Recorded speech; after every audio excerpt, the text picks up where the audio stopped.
Hello my friends, Liz beauty ടിപ്സിലേക്ക് സ്വാഗതം.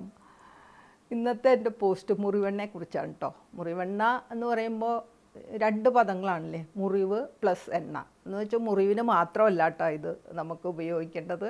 ഇത് നമുക്ക് പിന്നെ ഒടിവിനും ചതവിനും നീരിനും മുഴച്ചു വരുന്നതിനും എല്ലാത്തിനും നമുക്ക് ഉപയോഗിക്കാൻ പറ്റുന്ന ഒരു ഫസ്റ്റ് എയ്ഡായിട്ട് നമ്മുടെ വീട്ടിൽ വാങ്ങി വയ്ക്കാൻ പറ്റുന്ന ഒരു ആയുർവേദ വേദന സംഹാരിയാണ് മുറിവെണ്ണ കേട്ടോ. അതുകൊണ്ട് എല്ലാവരും ഇതൊരു ബോട്ടിൽ വാങ്ങി വെച്ചോളൂ. ഇപ്പം മിക്കവാറും എല്ലാ പിന്നെ ആയുർവേദ കടകളിലും ഇത് കിട്ടും അല്ലേ. അപ്പോൾ എല്ലാത്തിലും ഏകദേശം ഒരു കൂട്ടൊക്കെ തന്നെയായിരിക്കും. മെയിനായിട്ട് മുരിങ്ങ, അതുപോലെ വെളുത്തുള്ളി, കറ്റാർവാഴ, വെറ്റില, ചതാവരി അങ്ങനെയുള്ള ഇതൊക്കെയാണ് മിക്കവാറും എല്ലാത്തിലും. പിന്നെ നിങ്ങളിത് ചിലവർക്ക് ഇതിലേതെങ്കിലും അലർജി ഉണ്ടെങ്കിൽ വല്ല ചൊറിച്ചിൽ പ്രശ്നങ്ങളൊക്കെ വരുന്നുണ്ടെങ്കിൽ നിർത്തിക്കോളൂ കേട്ടോ. പക്ഷേ പൊതുവായിട്ട് ഒരു 99% ആൾക്കാർക്കും ഇത് ഗുണമേ ചെയ്യൂ കേട്ടോ. അത്രയ്ക്കും നല്ല ഒരു ആയുർവേദ വേദന സംഹാരിയാണ് മുറിവെണ്ണ.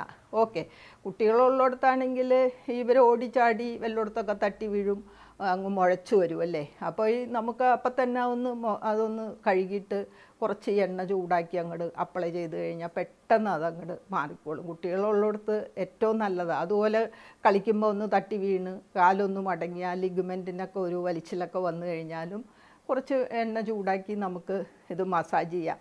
അപ്പോൾ ഇതിലെ ചേരുവകൾ ഞാൻ പറഞ്ഞല്ലോ, ഈ പിന്നെ മെയിനായിട്ട് വെളിച്ചെണ്ണയാണ് കേട്ടോ. ഈ വെളിച്ചെണ്ണ നമുക്കറിയാമല്ലോ, വെളിച്ചെണ്ണ എല്ലാം ആൻറ്റിസെപ്റ്റിക് അല്ല, ആൻറ്റി ഫംഗലാണ്, ആൻറ്റി ഇൻഫ്ലമേറ്ററി ആണ്. അതുപോലെ നമ്മുടെ സ്കിന്ന് കൂളാവുന്നതിനും മോയ്സ്ചറൈസർ ആവുന്നതിനും എല്ലാത്തിനും വെളിച്ചെണ്ണ നല്ലതാണ്. വെറ്റിലെ സംബന്ധിച്ച് പറയുകയാണെങ്കിൽ വെറ്റില ഒരു വേദന സംഹാരിയാണ്, അതോടൊപ്പം തന്നെ ആൻറ്റിസെപ്റ്റിക്കാണ്. അതുകൊണ്ട് ഈ മുറിവുകളൊക്കെ ഉണങ്ങുന്നതിനും ഈ വെറ്റില നല്ലതാണ് കേട്ടോ. പിന്നെ കറ്റാർവാഴ നമ്മളെപ്പോഴും പറയുന്ന പോലെ പുതിയ സെൽസ്, ഇപ്പം നമ്മൾ ചതയൊക്കെ ചെയ്യുമ്പോൾ അവിടുത്തെ സെൽസാണല്ലോ ഡാമേജ് ആവുന്നത്. അപ്പോൾ ഈ പുതിയ സെൽസ് വരുന്നതിന് കറ്റാർവാഴ ഏറ്റവും നല്ലതാണ്. അതോടൊപ്പം തന്നെ വേദന കുറയുന്നതും കറ്റാർവാഴ ഹെൽപ്പ് ചെയ്യുന്നുണ്ട്. പിന്നെ മുരിങ്ങ എടുക്കുകയാണെങ്കിൽ ആൻറ്റി ഫംഗലാണ്, ആൻറ്റി ബാക്ടീരിയലാണ്, അങ്ങനെ ഒത്തിരി ഗുണങ്ങൾ മുരിങ്ങയ്ക്കുണ്ട്. വെളുത്തുള്ളി പിന്നെ നമുക്കറിയാമല്ലോ, എല്ലുകൾക്കൊക്കെ വെളുത്തുള്ളി അല്ല മുരിങ്ങ എല്ലുകൾക്കും നല്ലതാണ് കേട്ടോ. അപ്പോൾ ഇങ്ങനെ ഇതിൽ അടങ്ങിയിരിക്കുന്നത് എല്ലാം തന്നെ നമുക്ക് ഈ മുറിവ് ചതവ് ഒക്കെ വരുമ്പോൾ ഉണ്ടാകുന്ന പ്രശ്നങ്ങളുണ്ടല്ലോ. മെയിനായിട്ട് സ്കിന്ന് ചതയും, അതല്ലെങ്കിൽ സ്കിന്ന് മുഴച്ചു വരും, അതല്ലെങ്കിൽ പിന്നെ സ്കിന്നിൽ പിന്നെ എന്താ പറയണേ കളർ വ്യത്യാസം വരുമല്ലേ, കളർ വ്യത്യാസം വരും, വേദന വരും, നീര് വരും. ഇതെല്ലാം പിന്നെ മാറുന്നതിന് നമ്മൾ ഇതിലടങ്ങിയിരിക്കുന്ന എല്ലാ ചേരുവകളും ഹെൽപ്പ് ചെയ്യും കേട്ടോ. അതിനുള്ള എല്ലാ പ്രോപ്പർട്ടീസും ഈ ചേരുവകളിലുണ്ട്.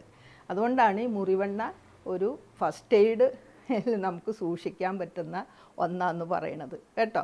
ഇനി പിന്നെ മുറിഞ്ഞു കഴിഞ്ഞാൽ നമ്മൾ ഉടനെ ഇതിനകത്ത് ഒഴിക്കരുത് കേട്ടോ. മുറിവ് കഴിഞ്ഞ് അടുത്ത ദിവസമൊക്കെയാണ് നമ്മൾ ഈ മുറിവുള്ളോർത്ത് ഇത് അപ്ലൈ ചെയ്യണത്. എപ്പോൾ മുറിവെണ്ണ നമ്മൾ അപ്ലൈ ചെയ്യുമ്പോഴും ശ്രദ്ധിക്കേണ്ട ഒരു കാര്യം എന്താണെന്ന്, ചൂടാക്കി വേണം അപ്ലൈ ചെയ്യാൻ.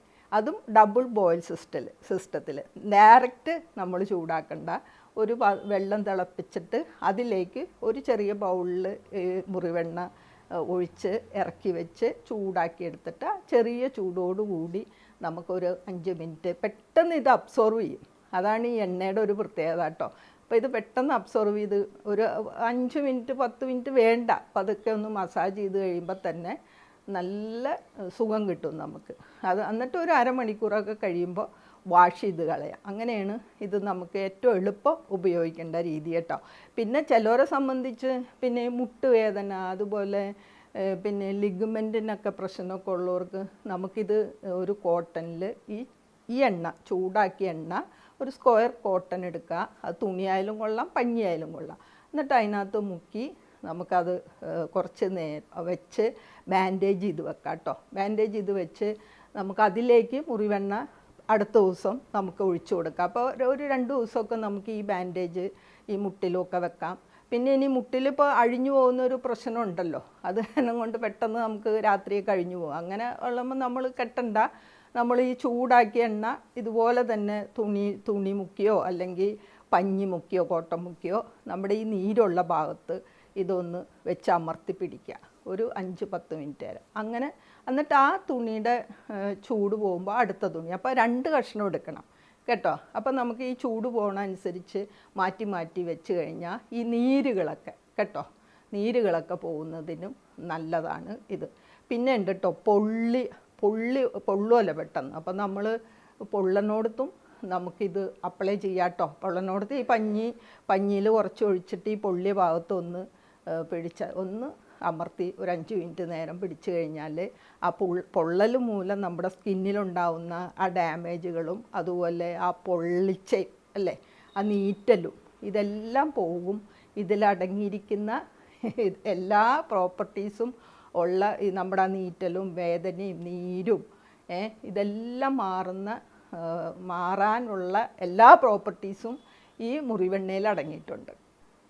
ഇപ്പം നമ്മൾ സാധാരണ വീടുകളിലെല്ലാം പ്രത്യേകിച്ച് പ്രായമുള്ളവർക്ക് കയ്യിൽ ഈ സംഭവം ഉണ്ടാവുമല്ലോ. അവരെവിടെയെങ്കിലും ഒന്ന് കാല് മടങ്ങുമോ അല്ലെങ്കിൽ ഒന്ന് തെന്നി വീഴുമോ ഒക്കെ ചെയ്യുമ്പോഴൊക്കെ മുറിവെണ്ണ ചൂടാക്കി അത് അപ്ലൈ ചെയ്യണത് നമ്മൾ കാണാറുണ്ട്. അതുപോലെ തന്നെ ഈ നടുവേദനയ്ക്ക് നല്ലതാണ് കേട്ടോ. ഈ നടുവേദന എന്ന് പറയുമ്പോൾ നമ്മുടെ ഈ നട്ടലിൻ്റെ അവസാനിക്കുന്ന ആ ഭാഗങ്ങളിലുള്ള വേദനയൊക്കെ മിക്കവാറും എല്ലാവർക്കും ഉള്ള, അധികം ജോലി എടുക്കുമ്പോഴും ഒക്കെ ഉള്ളത്, അങ്ങനെയുള്ളവർക്ക് നല്ലതാണ് ഇത് ചൂടാക്കി നമുക്ക് ഇതൊന്ന് 5 മിനിറ്റ് മസാജ് ചെയ്ത് അരമണിക്കൂർ അവിടെ വിശ്രമിച്ച് കുളിച്ച് കഴിഞ്ഞാൽ നല്ല വ്യത്യാസം കിട്ടും കേട്ടോ. അതുപോലെ കഴുത്ത് വേദന, കുറേ നേരം ഇങ്ങനെ ഇരിക്കുക, അങ്ങനെയൊക്കെ ഇരിക്കുമ്പോൾ കഴുത്തിങ്ങനെ ഉളുക്കുക, വേദന എന്നൊക്കെ നമ്മൾ പറയില്ലേ, അതിനും നമുക്ക് ഈ മുറിവെണ്ണ ചൂടാക്കി നമുക്ക് അപ്ലൈ ചെയ്താൽ പെട്ടെന്ന് നമുക്ക് അതിനുള്ളൊരു ഗുണം കിട്ടും.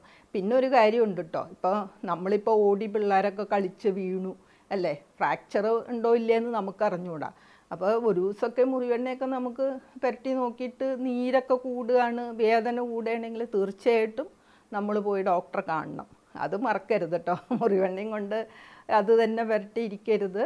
നമ്മളത് ഫസ്റ്റ് എയ്ഡായിട്ടാണ് നമ്മളിത് മെയിനായിട്ട് ഉപയോഗിക്കുന്നത്. അതുകൊണ്ട് തന്നെ നമ്മളത് ഒന്ന് അപ്ലൈ ചെയ്തിട്ട് ഇനി അത് കുറയുന്നില്ല, പ്രത്യേകിച്ച് കുട്ടികളൊക്കെ നമുക്കറിയില്ലല്ലോ എങ്ങനെയാണെന്ന്, ഒരു വളരെ നേരിയ രീതിയിൽ പിന്നെ ഫ്രാക്ചർ ഉണ്ടെങ്കിലും, ഹെയർ ലൈൻ ഫ്രാക്ചർ എന്ന് പറയുമല്ലോ, അത്രയും നേരിയ ഫ്രാക്ചർ ഉണ്ടെങ്കിൽ പോലും അത് ബാൻഡേജ് പ്ലാസ്റ്റർ ഇടുന്നതാണ് നല്ലത്. നമ്മളിതൊക്കെ വെച്ചുകൊണ്ടിരുന്ന് ഇന്നത്തെ കാലത്ത് അതൊക്കെ റിസ്ക്കാണ്.